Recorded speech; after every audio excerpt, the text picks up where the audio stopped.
নির্বাচনকে পাখির চোখ করে পুরো দমে মিটিং মিছিল শুরু করলো তৃণমূল কংগ্রেস। আজকেই ঘোষণা হয়েছে নির্বাচন। প্রথম দফার নির্বাচন হচ্ছে 19 এপ্রিল। আমাদের মুর্শিদাবাদ কেন্দ্রে নির্বাচন হবে 7ই মে। নির্বাচনের জন্যই শুরু হয়ে গেল দেওয়াল লিখন, ফেস্টুন, ব্যানার টাঙানোর কাজ। আজকে সরলপুর অঞ্চল তৃণমূল কংগ্রেসের উদ্যোগে তৃণমূল কংগ্রেস কমিটির ডাকে কর্মী সভার মিটিং অনুষ্ঠিত হলো দেবাইপুর বাজারে। আজকের এই মিটিংয়ে ব্লকের সভাপতি জনাব আব্দুর রৌফ তিনি বলেন, আজকে আমাদের নির্বাচন ঘোষণা হয়ে গেছে, আমাদেরকে আর বাড়িতে বসে থাকলে চলবে না। প্রতিদিন মিটিং মিছিল, পাড়ায় পাড়ায় পাড়া বৈঠক করে আমাদের দলকে এগিয়ে নিয়ে যেতে হবে। আমাদের মুখ্যমন্ত্রী মমতা বন্দ্যোপাধ্যায়ের উন্নয়নের প্রচার চালিয়ে যেতে হবে। সকালে, বিকেলে, রাত্রে রোজা খোলার পর যে যখন পারবেন সবাই নিজ নিজ বুথে আলোচনা সভা শুরু করে দিন। এই বার্তা দিলেন ব্লকের সভাপতি জনাব আব্দুর রৌফ। এছাড়াও আজকের এই সভায় উপস্থিত ছিলেন সরলপুর অঞ্চলের অঞ্চল সভাপতি জনাব মোহাম্মদ মুক্তার হাসান, জেলা সম্পাদক মাসাদুল খান, উপপ্রধান ফিরোজ আলম, মেম্বার টিটু শেখ, সেলিম রেজা, মেসবাউল শেখ, রকেট শেখ, মাইনুল ইসলাম। এছাড়াও আরও অন্যান্য তৃণমূল কংগ্রেসের কর্মী সমর্থক উপস্থিত ছিলেন।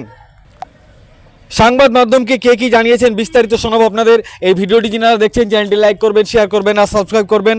আই লাভ মাই ইন্ডিয়া, মেরা ভারত মহান। অঞ্চল সভাপতি মুক্তার হাসানের আহ্বানে নির্বাচনী প্রস্তুতি সভা। আপনারা জানেন যে গত দুদিন আগে আমরা তৃণমূল কংগ্রেসের উদ্যোগে নির্বাচনী প্রস্তুতি সভা সেরেছি। তারপরে সেখানে একটা নির্দেশ দেওয়া ছিল সেখানে আমাদের প্রতিদ্বন্দ্বী প্রার্থী এবং আমাদের প্রিয় সাংসদ আমাদের এখানে উপস্থিত ছিলেন।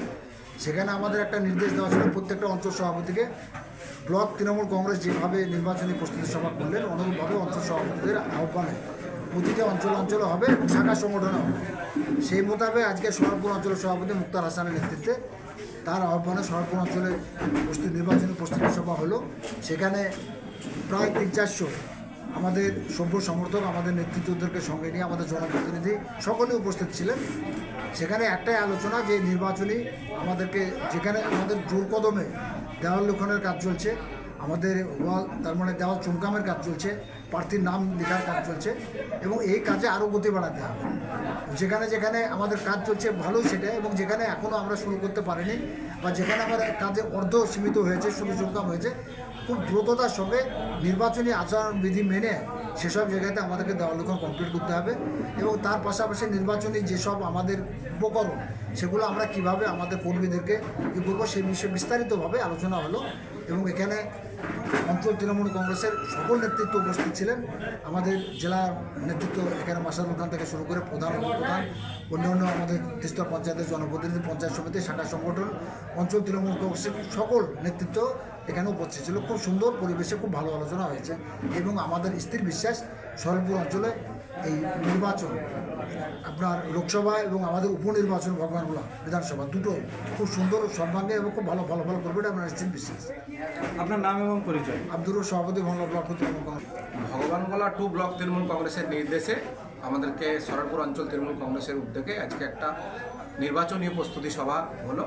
এই প্রস্তুতি সভার মেন উদ্দেশ্য হচ্ছে আমাদের দেওয়াল লিখন অলরেডি শুরু হয়ে গেছে, কিছু বুথে বাকি আছে, সেগুলো গোটা অঞ্চল নেতৃত্ব, বুথ সভাপতি এবং কর্মী সভ্য সমাজকে ডেকে দেওয়াল লিখন, ফেস্টুন, পতাকা এবং নির্বাচনীয়, যেহেতু আজকেই আবার 3টের সময়তে নির্বাচন ঘোষণা হয়ে গেছে, আমাদের 7 তারিখ নির্বাচন এবং 7 তারিখ নির্বাচনের জন্য বিধানসভা এবং লোকসভা দুটো আমাদের একসঙ্গে নির্বাচন হবে। সেই উদ্দেশ্যে প্রত্যেকটা দলীয় কর্মী, আমাদের বুথ সভাপতি, সভ্য সমর্থক যারাই আছে প্রত্যেককে আমরা আজ থেকে নির্বাচনীয় প্রচারে এবং নির্বাচনের দোরগোড়ায় আমরা যত তাড়াতাড়ি সম্ভব মানুষের কাছে পৌঁছে দেব আমাদের নির্বাচনীয় বার্তা। এবং 7ই মে আমরা সমস্ত মানুষকে যেন জোড়াফুল চিহ্নে ভোট দিয়ে আমরা তৃণমূল কংগ্রেসকে জয় করতে পারি, এটা হচ্ছে আমাদের উদ্দেশ্য। আপনার নাম পরিচয়? আমার নাম মোহাম্মদ মুক্তার হাসান, সরলপুর অঞ্চল তৃণমূল কংগ্রেসের সভাপতি।